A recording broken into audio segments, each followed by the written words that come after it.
வணக்கம். பெரியவங்களான நாம வாழ்க்கைய ரொம்பவே சிக்கலாக்கிக்கிறோம் இல்லையா? ஆமா, அது உண்மைதான். வேலை, குடும்பம், எதிர்காலம்னு யோசிச்சே சந்தோஷமா இருக்கிறதுக்கான எளிய வழிகளை நம்ம மறந்துடுறோம்.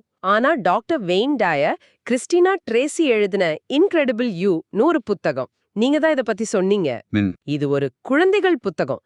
ஆனா இது சொல்லுது அந்த சந்தோஷத்துக்கான ரகசியங்கள் ரொம்ப ரொம்ப சிம்பிள்னு.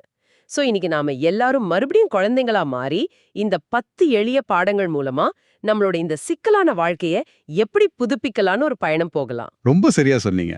இந்த புத்தகத்தோட அழகே அதோட எளிமை தான். ஆசிரியர் வெய்ன் டயர் ம். அவரோட 35 வருஷ அனுபவத்துல பெரியவங்களுக்காக பேசின தத்துவங்களை குழந்தைங்களுக்கு எப்படி புரிய வைக்கிறதுன்னு யோசிச்சிருக்காரு. ஆமா. ஆனா இதுல ஒரு ஆழமான விஷயம் இருக்கு. இந்த 10 யோசனைகளும் சும்மா வரிசைப்படுத்தப்படல. இது ஒரு முழுமையான கட்டமைப்பு. அப்படியா? ஆமா, நான் அதை கவனிக்கல. ஆமா. முதல்ல உங்கள் உள் மனசுல ஒரு வலுவான அடித்தளம். அதுக்கப்புறம் தான் நீங்க வெளி உலகத்தோட ஆரோக்கியமான உறவுகளை உருவாக்க முடியும். ஓகே. அதுக்கப்புறம் தான் உங்க அன்றாட செயல்கள் அர்த்தம் உள்ளதா மாறும். இந்த வரிசைய மாத்துறது அடித்தளம் இல்லாம கூரை கட்ட முயற்சி பண்ற மாதிரி. வாவ், இதுவே ஒரு பெரிய திறப்பு. நான் இதை தனித்தனி அறிவுரைகளா தான் பார்த்தேன். இதுதான் இந்த புத்தகத்திலேருந்து நாம கத்துக்க வேண்டிய முதல் பாடம். அப்போ சரி, அந்த அடித்தளத்திலிருந்தே ஆரம்பிக்கலாம். நம்ம உள் உலகம். உங்கள் எண்ணங்களை நல்லவையாக மாற்றுங்கள். அப்புறம் நல்ல எண்ணங்கள் உங்களுக்கு ஆற்றலை தருகின்றன. நீங்கள் விரும்புவதை கற்பனை செய்யுங்கள். உங்களுக்குள் ஒரு அமைதியான இடத்தை கண்டுபிடியுங்கள். இந்த 4 யோசனைகளும் தான் அந்த அடித்தளமா? மிகச் சரியா சொன்னீங்க. அந்த 10வது யோசனை என்ன சொல்லுதுன்னா, bad thoughts zap your energy. Happy thoughts make you strong and free. ஹம் அதாவது கெட்ட எண்ணங்கள் உங்க சக்தியை உறிஞ்சிடும். ஆனா சந்தோஷமான எண்ணங்கள் உங்களை வலிமையாவும் சுதந்திரமாவும் உணர வைக்கும். ஓகே. இது வெறும் பாசிட்டிவ் திங்கிங் மட்டும் இல்ல, இது ஒரு எனர்ஜி மேனேஜ்மெண்ட். ஒரு கார் தப்பான பெட்ரோல்ல ஓடாது இல்லையா? ஆமா, ஓடாது. அது மாதிரி நம்ம வாழ்க்கை கெட்ட எண்ணங்கள்ல சரியா இயங்காது. கேட்க நல்லா இருக்கு. ஆனா பிராக்டிக்கலா பார்த்தா ஆபீஸ் டென்ஷன், குடும்ப பிரச்சனைன்னு இருக்கும்போது கெட்ட எண்ணம் தானா வருது. கரெக்ட். அதை எப்படி நிறுத்திட்டு சரி நான் இனிமே சந்தோஷமா நினைக்க போறேன்னு மாத்துறது? புத்தகம் இதுக்கு எல்லாது வழி சொல்லுதா? அருமையான கேள்வி. புத்தகம் இதை நேரடியாவே சொல்லுது. 6வது யோசனையில பிரச்சனைகள் வரும்போது நல்ல எண்ணங்கள் அதை தீர்க்க உதவும்னு சொல்லுது. பிரச்சனைகளை புறக்கணிக்கிறது இல்ல. இல்லவே இல்ல, பிரச்சனையை எதிர்கொள்ற மனநிலைய மாத்துறது. அதோட you can ask for help with what's bugging யூன்னு சொல்லுது.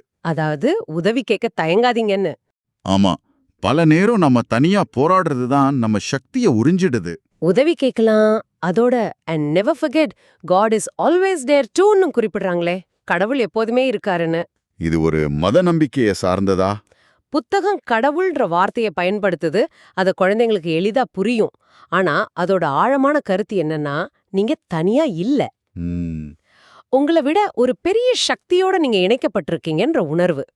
நீங்க மத நம்பிக்கை இல்லாதவரா இருந்தா இதை ஒரு யூனிவர்சல் எனர்ஜினோ இல்ல ஒரு ஹியூமன் கனெக்ஷனும் பார்க்கலாம். சரி சரி.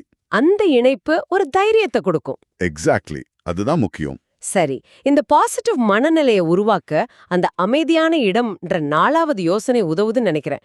Life can sometime be so loud, go to a quiet place இன்சைடுன்னு சொல்லுது. கண்டிப்பா. இன்னைக்கு டிஜிட்டல் உலகத்துல இது ரொம்ப ரொம்ப அவசியமான ஒண்ணு. ஆமா. அந்த அமைதியான இடத்துல your mind can wander or just ஹைடுன்னு சொல்லுது புத்தகம். அதாவது உங்க மனசு அங்க இங்க அலையலாம், இல்லனா சும்மா ஒளிஞ்சுக்கலாம். மனசுக்கு ஒரு ரெஸ்ட் மாதிரி. ஆமா, பெரியவங்களால நாம இத மைண்ட்ஃபுல்னஸ் இல்லனா தியானம்னு சொல்றோம். அந்த அமைதியில தான் நம்ம எண்ணங்களை நாம ஒரு சாட்சியா இருந்து கவனிக்க முடியும். அப்போதான் அந்த 8வது யோசனையான நீங்கள் விரும்புவதை கற்பனை செய்யும் சக்தி கிடைக்குது. கரெக்ட். ஆமா, if you believe in your heart it will come to you சொல்லுது. உங்க இதயத்துல நீங்க நம்பினா அது உங்களுக்கு கிடைக்கும்னு. இது வெறும் பகல் கனவு இல்ல. இல்ல, இது உங்க இலக்குகளை மனக்கண்ணுல தெளிவா பாக்குறது. அந்த அமைதியான இடத்துல இருந்து தான் இந்த தெளிவான பார்வை பிறக்குது. அப்போ நல்ல எண்ணங்கள், தேவைப்பட்டா உதவி கேட்கறது, ஒரு பெரிய சக்தியோட இணைஞ்சிருக்கிறதா உணர்றது, மன அமைதி, அப்புறம் தெளிவான கற்பனை, இதுதான் உள் உலகத்துக்கான அடித்தளம். மிக சரியான தொகுப்பு. இந்த அடித்தளம் ஸ்ட்ராங்கா இருந்தா மட்டும்தான் நாம அடுத்த கட்டத்துக்கு, அதாவது வெளி உலகத்தோட நம்ம உறவுகளுக்கு போக முடியும். ஓகே. நன்மைகளை பகிருங்கள், நீங்கள் அன்பால் நிரம்பியுள்ளீர்கள், அப்புறம் அனைவரும் சிறப்பு வாய்ந்தவர்கள், குறிப்பாக நீங்கள். இந்த 3 கருத்துக்களும் இந்த உறவுகளை பத்தி தான் பேசுது. இதுல அந்த மேஜிக் குக்கி ஜாடி உவமை எனக்கு ரொம்ப பிடிச்சிருந்தது. Your heart is like a magic cookie jar அப்படின்னு 3வது யோசனையில சொல்றாங்க. ம் ஆனா இந்த உவமை கேட்க அழகா இருக்கு. பிராக்டிக்கலா ஒருத்தர் மன அழுத்தத்திலயோ சோகத்திலயோ இருக்கும்போது உள்ளுக்குள்ள அன்பு இருக்கிறதே உணர முடியாது. உண்மைதான், அது கஷ்டம். அந்த நேரத்துல இல்லாத ஒண்ணு எப்படி வெளியே கொடுக்கறது? இந்த தத்துவம் அந்த யதார்த்தமான சவாலை எப்படி எதிர்கொள்ளுது? இது ஒரு முதல் கேள்வி. புத்தகம் என்ன சொல்லுதுன்னா, அன்புங்கிறது ஒரு உணர்ச்சி மட்டும் இல்ல, அது ஒரு தேர்வு. So, reach inside and let that love out, and it will come back to you without a doubt. Okay, ஒரு சாய்ஸ். ஆமா, நீங்க அன்பா உணரலனாலும் அன்பான ஒரு செயலை செய்ய தேர்வு செய்யலாம். உதாரணத்துக்கு, உங்களுக்கு சோகமா இருக்கும்போது உங்க நண்பருக்கு ஒரு நல்ல மெசேஜ் அனுப்புறது. ம் அந்த செயல் உங்களுக்குள்ள இருக்கிற அன்போட ஊற்றை தூண்டிவிடும். அது ஒருபோதும் வற்றாத ஜாடி. நீங்க குடுக்க குடுக்க அது சுரக்கும். அப்போ அன்புங்கிறது பெறுவதில் இல்ல, கொடுப்பதில் இருக்கின்ற மனநிலை மாற்றம் தான் இங்க முக்கியம். சரியா சொன்னீங்க. நீங்க சொல்றது இன்னொரு கோணத்தை யோசிக்க வைக்குது. அன்புங்கிறது நாம உணர்றது மட்டும் இல்ல, நாம செய்யறதும் தான். சரி, அனைவரும் சிறப்பு வாய்ந்தவர்கள்ன்ற 9வது கருத்து எப்படி இதோட இணையுது? 9வது யோசனை நம்ம எல்லாரையும் இணைக்கிற ஒரு பொதுவான சக்தி இருக்குன்னு சொல்லுது. மறுபடியும் புத்தகம் அத it is god that connects us together this வேன்னு குறிப்பிடுது. நாம எல்லாரும் அந்த ஒரே சக்தியோட வெவ்வேறு வெளிப்பாடுகள். அதனால யாருமே உயர்ந்தவங்களோ தாழ்ந்தவங்களோ இல்ல, ஒவ்வொருத்தரும் தனித்துவமானவங்க. ஓகே. இந்த உண்மையை நீங்க உணரும்போது மத்தவங்கள பார்த்து பொறாமப்படுறதோ இல்ல உங்களை நீங்களே தாழ்வா நினைக்கிறதோ நின்னுடும். அப்போ நம்ம தனித்துவத்தை உணர்றது தான் நம்ம கிட்ட இருக்கிற நன்மைகளை மத்தவங்களோட பகிர்ந்துக்கிறதுக்கான முதல் படி. இதுதான் முதல் யோசனையான ஷேர் த குட் சொல்லுதா? ஆமா. You have so many ideas inside your mind. Set them free. You are one of a kind. ங்கிற வரிகள் இதுதானே ஊக்குவிக்குது. கரெக்டா சொன்னீங்க. எனக்கு தெரிஞ்ச ஒருத்தர், அவர் ஒரு சூப்பரான சமையல்காரர். ஆனா அவரோட ரெசிபிகளை யாருக்குமே சொல்ல மாட்டார். அது அவரோட ரகசியம்னு. அப்படியா? அதனால அவரோட சமையல் ஒரு லெவலுக்கு மேல வளரவே இல்ல. ஆனா ஒரு நாள் அவர் அதை பகிர ஆரம்பிச்சப்போ மத்தவங்க கிட்ட இருந்து புது புது ஐடியாஸ் அவரோட சமையல் இன்னும் சூப்பரா ஆச்சு. வாவ்! இதுதான் அந்த பகிரும்போது பெருகுவதுன்ற தத்துவம். உங்க திறமையோ அன்போ நல்ல யோசனைகளோ அது உள்ளியே பூட்டி வச்சா அது தேங்கிடும். பகிர்ந்தா அது பெருகும். ஆக உள் உலகத்தை சரி செஞ்சு வெளி உலகத்தோட அன்பான உண்மையான தொடர்பை ஏற்படுத்தின பிறகு 3வது இறுதி பகுதிக்கு வரும். அன்றாட செயல்பாடுகள். ஆமா. நீங்கள் விரும்புவதை கண்டறியுங்கள், இன்றைய தினத்தை அற்புதமாக்குங்கள், அப்புறம் உங்களை நீங்களே கவனித்துக் கொள்ளுங்கள். இதுதான் தத்துவத்தை நடைமுறைக்கு கொண்டு வர்ற பகுதி இல்லையா? இதுதான் the rubber meets the road. 2வது யோசனை, think of something you love to do, that is your passion, so let it shine த்ரூன்னு தொடங்குது. உங்க ஆர்வத்தை கண்டுபிடிச்சு அதை செய்யுங்கன்னு. ஆமா. ஆனா இதுல ஒரு முக்கியமான வரி இருக்கு. Never let fear hold you back.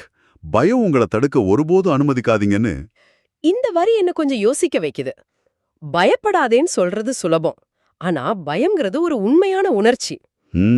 அது உண்மைதான். ஒரு குழந்தைகிட்ட பயப்படாதேன்னு சொல்றத விட அந்த பயத்தை எப்படி கையாள்றதுன்னு புத்தகம் ஏதாவது சொல்லுதா? பெரியவங்களான நமக்கு வேலையை விடுறது, புதுசா ஒண்ணு ஆரம்பிக்கிறதுன்னு இந்த பயங்கள்லாம் ரொம்ப யதார்த்தமானது. புத்தகம் நேரடியா எப்படி கையாள்வதுன்னு சொல்லல, ஆனா அது மறைமுகமா ஒரு வழியை காட்டுது. பயத்தை விட உங்க ஆர்வத்துக்கு, அதாவது பேஷனுக்கு அதிக சக்தி கொடுங்கன்னு சொல்லுது. ஓ. உங்க ஆர்வம் பெருசா இருக்கும்போது பயம் சிறுசா தெரியும். உதாரணத்துக்கு, ஒருத்தருக்கு மேடையில பேச பயம், ஆனா அவர் சொல்ல விரும்புற செய்தி ரொம்ப முக்கியம்னு அவர் நம்பினா அந்த செய்தியின் மேல இருக்கிற ஆர்வம் மேடை பயத்தை ஜெயிச்சிடும். எக்ஸாக்ட்லி. பயம் இருக்காதுன்னு சொல்லல, ஆனா பயத்தை மீறி செயல்பட உங்க ஆர்வம் உதவும்னு சொல்லுது. அருமையான விளக்கம். அத போலவே 5வது யோசனை, இன்றைய தினத்தை அற்புதமாக்குங்கள். But don't worry too much about yesterday. What matters is what you do with today. இது குழந்தைக்கு புரியும்.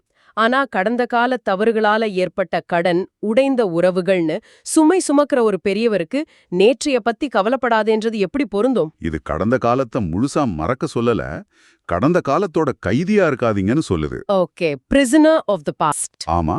நேத்து செஞ்ச தப்புல இருந்து பாடம் கத்துக்கலாம். ஆனா அந்த தப்புக்காக இன்னிக்கும் உங்களை நீங்களே தண்டிச்சுக்க வேண்டாம். இன்னைக்கு நீங்க எடுக்கிற ஒரு சின்ன நல்ல முடிவு நேற்றைய பெரிய தப்ப சரி செய்யற பயணத்தோட முதல் படியா இருக்கலாம். நிகழ்காலத்துல வாழ்றதுன்னா பொறுப்பு தட்டி கழிக்கிறது இல்ல, நிகழ்காலத்துல உங்க சக்தியை செலுத்துறது. இது ஒரு சக்தி வாய்ந்த யோசனை. ஆனா ஒரு யோசனை அத நாம பயன்படுத்தலனா பயனற்றது. இந்த புத்தகத்துல எனக்கு ரொம்ப பிடிச்ச பகுதி, இது வெறும் யோசனைகளை கொடுத்துட்டு நிறுத்தல. கரெக்ட். அதை எப்படி பயன்படுத்துறதுன்னு நம்மளையே கேக்குது இல்லையா? ஆமா, கடைசியா வர்ற நீங்கள் என்ன நினைக்கிறீர்கள், அதாவது வாட் டு யூ திங்க்ன்ற பகுதி தான் இந்த புத்தகத்தோட ஆன்மா. இது படிச்சத வெறும் தகவலா இல்லாம உங்க சொந்த வாழ்க்கையோட தொடர்பு படுத்தி பார்க்க வைக்குது. ஒரு செல்ஃப் கோச்சிங் மாதிரி. உதாரணத்துக்கு, யாராவது உங்கள சோகமாகவோ சங்கடமாகவோ அல்லது கோபமாகவோ உணர வைத்தால் உங்களை நீங்களே தேற்றிக்கொள்ள என்ன செய்வீர்கள்னு கேக்குது. ஆமா, இது 7வது யோசனையான உங்கள நீங்களே கவனித்துக் கொள்ளுங்கள்ன்றத நேரடியா உங்க அனுபவத்தோட இணைக்குது. சரியா சொன்னீங்க. இன்னொரு கேள்விய பாருங்க. உங்களுக்கு பயத்தையோ கவலையோ தருவது எது? அந்த பயத்தை வெல்ல என்ன நேர்மறையான வலிமையான வார்த்தைகளை உங்களுக்கு நீங்களே சொல்லிக் கொள்வீர்கள்னு. ஆஹா, இது வெறும் தத்துவம் இல்ல, இது ஒரு ஆக்ஷன் பிளான். உங்க பயம் என்னன்னு முதல்ல நீங்க அடையாளம் காணணும். அப்புறம் அதை எதிர்கொள்ள உங்க சொந்த பாசிட்டிவ் வார்த்தைகளை கண்டுபிடிக்கணும். இது நமக்குள்ளேயே ஒரு உரையாடலை நடத்த தூண்டுது. ஆமா, அந்த கேள்விகள் எவ்ளோ சிம்பிளா ஆனா ஆழமா இருக்கு. Everyone is special and one of a kind. What are some things you love about yourself? And how do you share that love with others? இது உங்க தனித்துவத்தை குருத்துச்சு, அது எப்படி அன்பா வெளிப்படுத்துறதுன்னு யோசிக்க வைக்குது.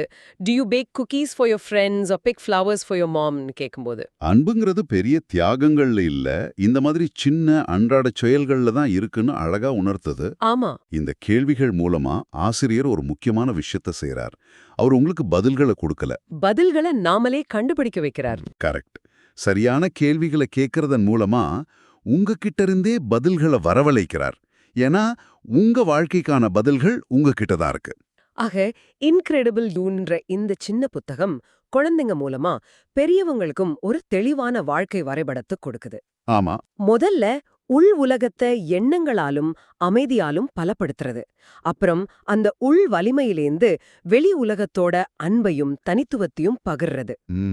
கடைசியா ஒவ்வொரு நாளையும் ஆர்வத்தோட நிகழ்கால உணர்வோட சுய பாதுகாப்போட வாழ்றது. இந்த 3 தூண்கள் தான் இதோட சாராம்சம். இந்த 10 கருத்துக்கள்லயும் இருக்கிற ஒரு பொதுவான விஷயம் என்னன்னா, எல்லாமே உங்க கட்டுப்பாட்டுல தான் இருக்குங்கிற நம்பிக்கை. ஆமா, the power is within you. ஆமா, உங்க வாழ்க்கையோட திசையை நீங்க தான் தீர்மானிக்கிறீங்க. உங்க எண்ணங்களை தேர்ந்தெடுக்கவும், உங்க அன்பை பகிரவும், உங்க செயல்களை வழிநடத்தவும் உங்களுக்கு சக்தி இருக்குன்னு இந்த புத்தகம் திரும்ப திரும்ப ஞாபகப்படுத்துது. இது அதிகாரத்தை நமக்கு தருது, வெளிப்புற சூழ்நிலைகளுக்கு அல்ல. கரெக்ட். ஆசிரியர் இந்த புத்தகத்தை ஒரு குழந்தைக்கு மீண்டும் மீண்டும் படிச்சு காட்டுறதுக்காகவே வடிவமைச்சதா சொல்றார். ஏன்னா திரும்ப திரும்ப கேக்குற விஷயங்கள் நம்ம ஆழ் மனசுல ஆழமா பதிஞ்சிடும். அது உண்மைதான். இப்போ உங்களுக்கான ஒரு சிந்தனை. இந்த எளிய 10 யோசனைகள்ல இன்னைக்கு உங்க சிக்கலான வயது வந்த வாழ்க்கையில நீங்க உங்களுக்கு நீங்களே திரும்ப திரும்ப சொல்லிக்க விரும்பும் ஒரு யோசனை எது? எந்த ஒரு யோசனை மீண்டும் மீண்டும் கேட்பதன் மூலமா உங்க இயல்பான ஒரு பகுதியா மாறும்னு நீங்க நினைக்கிறீங்க?